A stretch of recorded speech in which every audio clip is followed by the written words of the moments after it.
This is your Brazilian Abroad series, episode 4, match day 4 of the European calendar for this season as we head into the World Cup. So yeah, so before we go on into the intro, or well, basically there's still no intro. Like and subscribe, share this to your friends that support Brazil and all that, and let me know what are your thoughts. So yeah, so let's record this. One more thing I want to mention. Um, yep, club football is back, guys, for at least another 3 weeks before we head into the October international break after that 1-0 defeat against Bolivia, which wasn't really that sustainable. I mean, it didn't matter either way, but as long as it could have been better, but yeah, like I mentioned yesterday. But anyways, especially heading to the friendlies in Asia. So yeah, let's go. So we're gonna talk about Arsenal versus Nottingham Forest. Yep, the three Gabriels and N'Golo Jesus, because they clashed over the weekend. But unfortunately for N'Golo Jesus, he didn't play a single minute. He wasn't even in the Premier League squad apparently, and I didn't notice him. I tried to check on the bench, and he wasn't there. Apparently, he wasn't. Apparently, I don't know if there was any reports about N'Golo Jesus not doing well, but yeah, especially Nottingham Forest were crushed by Arsenal 3-0 as a new manager coming back. Ange Postecoglou is back after winning the Europa League with Tottenham and getting sacked by Spurs. So yeah, he's back and he already has lost 3-0 as after they sacked Nuno Santos, which is now not a good look for Nottingham Forest, honestly. Heading to the Europa League, especially with this type of form. And yeah, Forest, things are not looking good. Yup, from goals from Viktor Gyokeres and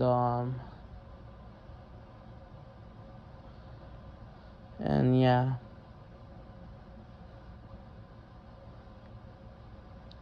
Alright. But at least how did the three Gabriels do? So Gabriel Jesus still injured. He hasn't returned back yet. I haven't heard any reports yet. He's unavailable against Bilbao as of recording this in their first Champions League game away at San Mamés. And Gabriel Magalhaes, he played the full 90 minutes. Gabriel Magalhaes played the full 90 minutes, like I said. Ed, nothing new. Doing his things. He did make 2 tackles here and there. And yeah, nothing else. Gabriel Martinelli was just brought on 12 minutes in like the last stages of the game, but 5 minutes before the 90th minute, and it was basically just a cardio session. There wasn't nothing to add into it. So yeah, there you go. All right, I'm gonna go for a little bit faster. Let's move to Newcastle versus Wolves because they clashed over the weekend, which includes Bruno Guimaraes, Andre, and João Gomez. So I didn't watch this game, but I could tell you that Bruno Guimaraes and João Gomez played the full 90 minutes for both teams. Bruno Guimaraes just has one shot doing his thing. Not really anything, even though I don't think they have used 100% because they do have that game coming up against Barcelona in the Champions League on Thursday. While Andre played 66 minutes, Wolves, I think they have a Carabao Cup game coming up. So yeah, there isn't really too much to analyze in this. Alright, moving on to another somewhat big game that happened over the weekend. This was a London derby between West Ham and Tottenham because they've clashed as well. which includes Lucas Bacata and Richarlison. So yeah, both of them clashed over the weekend. Spurs absolutely destroyed West Ham 3-0. West Ham had a red card and everything capitulated. It was 0-0 the first half. It was, I know, mid first half, and it just got worse for West Ham. While Spurs got better with 3 goals. Richarlison played just 19 minutes, I believe. He came off the bench when they were already 3-0 up. They were not even trying to go for a goal. I think he had 1-2 shots missed. But that's about it. While Lucas Bacata, he played 68 minutes. What could he do? This is not known for us. And now they're back to reality. Now they've lost back-to-back home games. 8 goals conceded at home so far this season. And it's not looking good for Lucas Bacata. This is probably his last season. West Ham are probably going to get relegated, which is absolutely not great. But yeah, no, I'm probably leaving January because things at West Ham, things are collapsing. All right, moving on to the Chelsea boys. That includes our guys, João Pedro, Esteban, and Andre Santos. So João Pedro, he just played 79 minutes in Chelsea's 2-2 draw against Brentford, a team that they always struggle. The positive about João Pedro, he got the assist off to Cole Palmer. And what a finish from Cole Palmer. Yes, Cole Palmer is back. He scored his first goal in the Premier League. It's, mind you, his first open play goal in the Premier League since January, since against Bournemouth. Because throughout 2025, I thought he was on poor form. And now Cole Palmer is absolutely back. And we'll see how they go against Bayern Munich in the Champions League on Wednesday as we're recording this. But João Pedro, I thought he had an okay game. Alright, so it was I think it was a cross ball from Enzo Fernandez from a back pass, or a pass from Enzo from Reece James. They were just passing the ball around. But yeah, Chelsea went 1-0 down like the first 30 minutes of the game in the first half, so they needed to respond. And then João Pedro, and then he decides to head to Cole Palmer to find him, and boom, he taps it in, and boom, great effort, teamwork. And Cole Palmer, like I said, he has Chelsea's main guy. He finally scored for the first time since the PSG final, but from open play in the Premier League since January. He scored a penalty kick to win them the game against Liverpool back in May, and the Liverpool were title champions. But besides that, moving back, what happened to Andre Santos and Esteban? Andre Santos stayed on the bench for the full 90 minutes, and Esteban wasn't even available due to apparently he was caught for the sickness due to the return from Bolivia. So that wasn't that great. So Esteban needed time to recover in time for the Bayern Munich game, so they decided to not use him as he's come back from the high altitude against Bolivia as always. So yeah. On quickly to Alisson's Liverpool. Alisson played the full 90 minutes as expected. In Liverpool's lucky 1-0 win against Burnley. Alisson didn't do much to do. Burnley were trying to play for a 0-0 draw. It didn't work. Liverpool, they won it with a Mohamed Salah penalty kick at the last 3 minutes at death. A handball was called in the build-up, and boom, Liverpool are leaders again with 12 points ahead of Arsenal and Spurs. So yeah, Alisson didn't do much to do. They didn't have to do anything, or there wasn't even a big save he had to do. But Burnley just couldn't hold on. Liverpool, they did struggle most of this match, but yeah, they got a penalty kick and they won. But Alisson, yeah, doing his thing.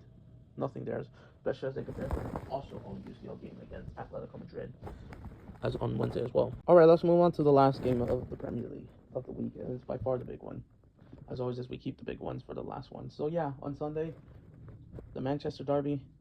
I forgot what edition this is, 150 something ish, between the two teams.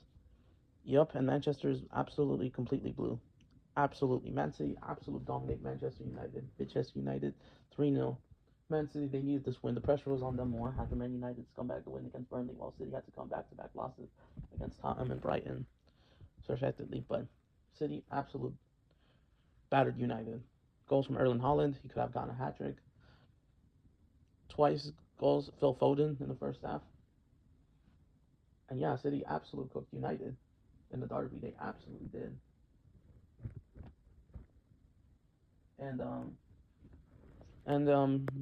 even though we're going to talk about the Brazilians, so yeah, so while City absolutely destroyed United, Mateus Cunha is still not injured.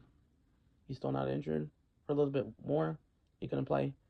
But the good news is we saw the return of Savinho. He just played 13, 14 minutes when City were already 3-0 up. Same with Casemiro was brought in, just played 10 minutes, a few minutes after Savinho's return as a sub. Casemiro did a little bit more, but it was too late. What was he meant to do?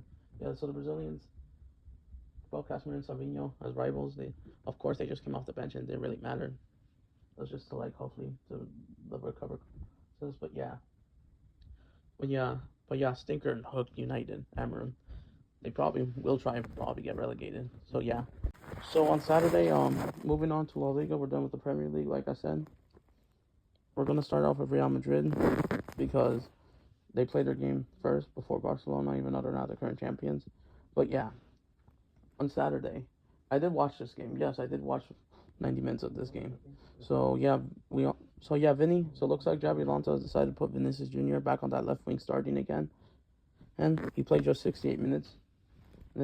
While Militao played the full 90 minutes in that back line for Real Madrid. And let me get involved for Rodrigo and Endrick. Endrick is still out due to injury. Rodrigo didn't play a single minute, and apparently there was speculation, not because Xabi Alonso had to drop him, but there was unfortunately bad news. So yeah, so overall Real Madrid needed this important victory against Sociedad because they need that. They needed 3 points in their leader right now after Barcelona dropped points to Rayo Vallecano before the international break. So as of recording this, Real Madrid are leaders with a 2-1 lead against Sociedad. This was an important win. Real Madrid were absolutely cooking in the second half. Mbappe scored a brace, and then the second, and then got an assist for Arda goal. But the bad thing is, everyone was talking about, which I want to give my thoughts. Dean Housen was falsely sent off. He got a red card due to supposed to be fouling Mirka Oyarzabal, who, by the way, who is the reason why Sociedad got to go back. They got a penalty kick, which was a handball called by the ref, like Danny Carvajal, which wasn't sustainable. I think that was a clear pen, because they're trying to be consistent with those rules. But going back to the Dean Housen sending off, I don't think that's a red card. Even though he might be challenging man there, but he wasn't really all alone. There was Militao over there. And the problem is, the referee, and they didn't want to go to the VAR monitor. They don't want to use the computer system to double review if this is a red card. And even though Real Madrid are trying to appeal Dean Housen's red card, I thought that was stupid, honestly. And Real Madrid, they might have been clearly robbed in this, and I'm just being objective to be serious when it happens, no matter if it's against or for them. So Xabi Alonso had to park the bus. They had to use 6 to 7 men in the back, defending for their lives, just trying to get counters here and there. But it's not look. But yeah, Militao, he soaked up the pressure, handling Sociedad's attack. And this is why they couldn't brought on Rodrigo, because it wasn't the perfect situation. Not because of, even though this is frustrating for Rodrigo, but because due to Real Madrid had to defend 3 points, they decided to not risk him. And that's why it was kind of a problem. Hopefully this doesn't anger Rodrigo. But Vinny, in my opinion, Militao looked solid, especially with this incident. Vinny, he linked up a couple times with Mbappe. I think he might have done the assist with Mbappe for the first goal, or he had a shot, but unfortunately he was trying to do it, but the final 30 wasn't that impressive. And Vinny, he needs to improve, or else things are not going to plan. Oh, back and forth, Vinny. He needs to redeem it. He still needs time to actually improve for Real Madrid, definitely. And everyone expected at least a better performance, even from me. But even though I won't go in 100% because the red card by the ref was stupid, but I thought in the first half could have gotten a chance.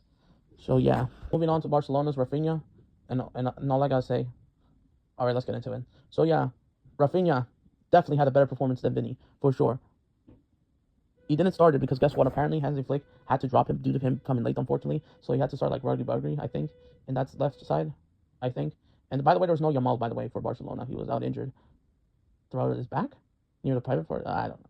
No, even though we're not going to discuss that much, but Yamal was injured. So Rafinha apparently was late, and then Hansi Flick decided to drop him, which was kind of strange. That had to happen. And guess what? Rafinha, he came off the bench and absolutely had a world-class performance, kind of ish. He played well. Rafinha came off the bench for the second half, around halftime for the second half. He scored absolute 2 great goals, especially Marcus Rashford getting his first assist. A great ball because Valencia were not man marking, and cuts inside and goal, and scored another one near outside the box with that link up play with was it Fermin? I kind of forgot. But Rafinha was phenomenal off the bench. He absolutely had a great performance for the second half as Barcelona destroyed Valencia 6-0. even though they're still 2 points behind Real Madrid, but with better goal difference, heading the momentum against Newcastle. But yeah, absolutely, Barcelona's probably best second half performance because of Rafinha's second half best player as well on the pitch for sure. And by the way, has won 100 wins for Barcelona. And I believe, I could be wrong, I think he might have won man of the match. I forgot because I was covering Flamengo versus YouTube and Botafogo São Paulo kind of was. So I didn't pay attention to the end actually. And yeah. So yeah, I want to mention about Anthony Real Betis as he returns there. So yeah, on Sunday, Anthony has finally returned to Real Betis, the place where he actually belongs and has a heart. And as he played the full 90 minutes against Levante in their 2-2 draw away. I thought Anthony kind of helped up the team actually for real. Even though this was disappointing, they did came back from behind. They did got one goal back before the second half, and then like trying to come back, but they just couldn't. But this is just a little bit impressive. But there's still work to be done, especially the game against Sociedad coming up. So hopefully, let's see what Anthony could do up next. So moving on to I guess we'll wrap this up much faster. So the French league, we'll start off with Monaco. Vanderson, he played the full 90 minutes. And they're like, I forgot the score line. I could be wrong. I think it was either the 2-1 or 1-0 win away from home. I forgot who was against who. I didn't watch the game because there was other games happening at the same time. But I'm suggesting that he had a great performance. So, yeah. Alexandro from Lille, let's move on to him. He played just 44 minutes in their 2-1 win against Toulouse. Apparently, he just made one tackle, one foul. Nothing much special. So, basically, he was okay, basically. So, I didn't watch this game. So, there wasn't really much updates about him. So, yeah. Let's go straight to Paris in France. And yep, to PSG.